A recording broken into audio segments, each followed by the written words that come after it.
अस्सलाम वालेकुम दोस्तों, मां आहियां जहांज़ेब। तव्हां ॾिसी रहिया आहियो मुंहिंजो चैनल हिस्टोरिकल ट्रेजर।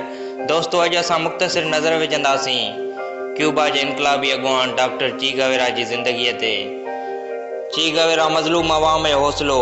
ची गवेरा दुनिया जो उहो नालो आहे जंहिंखे इनकलाब जो अबो यानी फादर ऑफ रेवोल्यूशन बि चयो वेंदो आहे। ची गवेरा 14 जून 1928 ईस्वीअ ते अर्जेंटीना जे शहर रोसारियो में जनम वरितो। संदसि ख़ानदान स्पेन जो।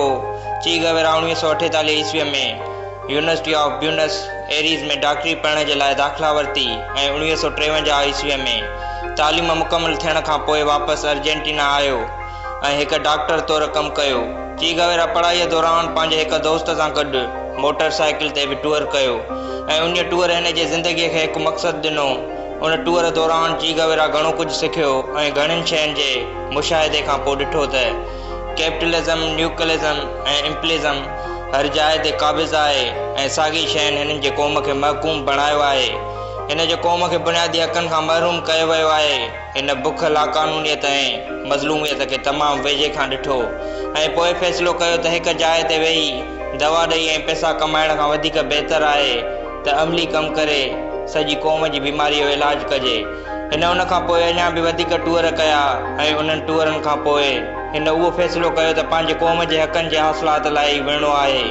1955 ईस्वीअ में ची गवेरा पंहिंजे दोस्त निकोलो पोज़ सां गॾिजी फेडल कास्ट्रो सां मिलियो, जेको उन वक़्त जो इनकलाबी अॻुवान हो। उन राति ची जी ऐं फेडल कास्ट्रो जी पहिरीं मुलाक़ात थी ऐं ची मुलाक़ात खां पोइ 26 जुलाई मूवमेंट खे बतौर मेंबर ज्वाइन कयो। 1956 ईस्वीअ में ची गवेरा फेडल कास्ट्रो ऐं ॿियनि गॾिजी फ़ौजी टोलनि ते हमिलो कयो। सेरा जे जबलनि ताईं रसंदे ऐं विढ़ंदे आख़िर में सिर्फ़ु 16 गोरीला बचा ऐं पोइ कुझु महीननि में मनसूबाबंदी करे कब्ज़ो करे वरितो, जंहिंखां पोइ उन क्यूबा जे इलाइक़नि ते कंट्रोल करे वरितो। ची ऐं फेडरल कास्ट्रो ज़मीनूं हारनि में विराए छॾियूं। अवामी हिमायत खां पोइ कास्ट्रो ऐं ची गवेरा खे यकीन थी वियो त हाणे हू बिटेस्टा खे शिकस्त ॾेई वेंदा ऐं पोइ अहिड़े अवामी हिमायत खां पोइ कास्ट्रो ऐं ची गवेरा साथियुनि समेत सेरा जे जबलनि तां लही शहरनि जो रुख़ कयो ऐं जुलूस कढिया, जंहिंखां पोइ बितिस्ता अमेरिका सां मुफ़ाहिमत करे मुल्क मां भॼी वियो, जंहिं जे नतीजे में 9 जनवरी 1959 ईस्वीअ में फेडरल कास्ट्रो ऐं ची गवेरा क्यूबा जा नवां लीडर बणिजी साम्हूं आया। ची गवेरा खे क्यूबा खां कांगो खां कशाशा ऐं पोइ बोलिविया वियो ऐं पोइ बोलिविया में विढ़ंदे बोलिविया जे शहर लाइगोरा में 9 अक्टूबर 1967 ईस्वीअ ते ज़िंदगी जंग हाराए वेठो। अॼु संदसि जनम ॾींहुं आहे। अॼु बि ची गवेरा इनकलाब जी निशानी ऐं मज़लूम अवाम ऐं क़ौम जो हौसलो आहे। अॼु बि जॾहिं डिक्टेटरनि जे ख़िलाफ़ु मुज़ाहिरा कढिया वेंदा आहिनि त उन में ची गवेरा जा फ़ोटू ज़रूरु हूंदा आहिनि।